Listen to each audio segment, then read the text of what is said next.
as I mentioned, I had a food background. So at the time, before the pandemic, I had been hosting events in my local area for women to come and make friends. So I would host a brunch event to support whatever local restaurant. And I would say, all right, what's the maximum like amount of people you can have for a reservation? And they would be like 20, 30. And I'd be like, great.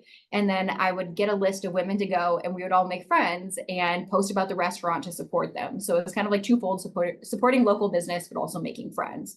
So I was like, all right, we're going to take my two interests here, books and brunch. We'll marry them together because that's kind of where I'm at right now.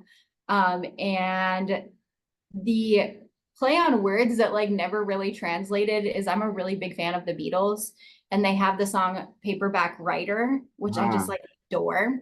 And so that kind of inspired it a little bit. But I do also just like love paperbacks way more than hardcovers. So that also was like, all right, this is fun. This is cute. I like it. So for 4 years, I've been using that moniker.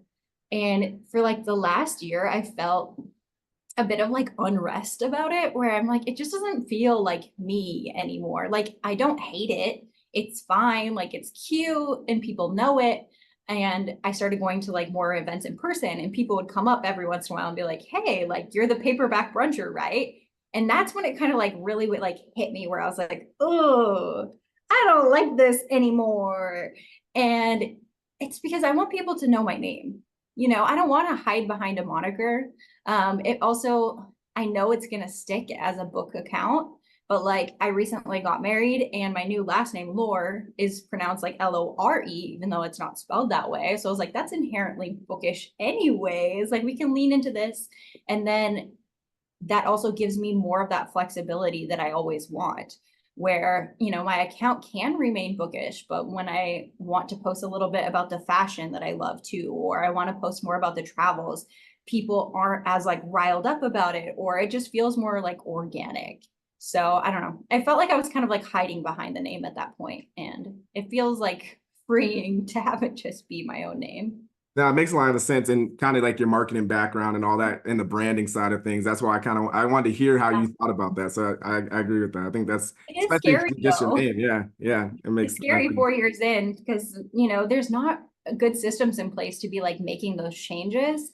So when you change like your Instagram, for example, people go to search your old username and it just says like this account does not exist, which is a little terrifying. It doesn't lead you to the new one. So like, I mean, I did my best. I made like all of my bios was like formerly the paperback bruncher. So, and that's still to this day, in case people are still trickling over, finding that.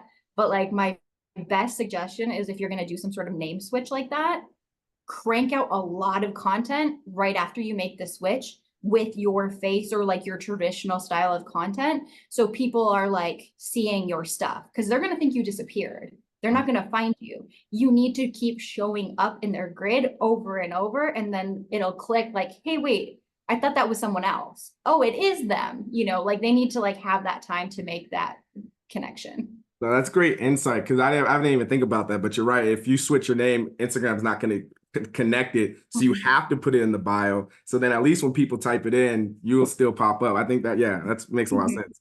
I got DMs of people thinking that I either blocked them or was like canceled. And I was like, no, I have not been saying anything to get me canceled out here. I have not been blocking anyone. Like Instagram, it just doesn't have a good flow for that, unfortunately.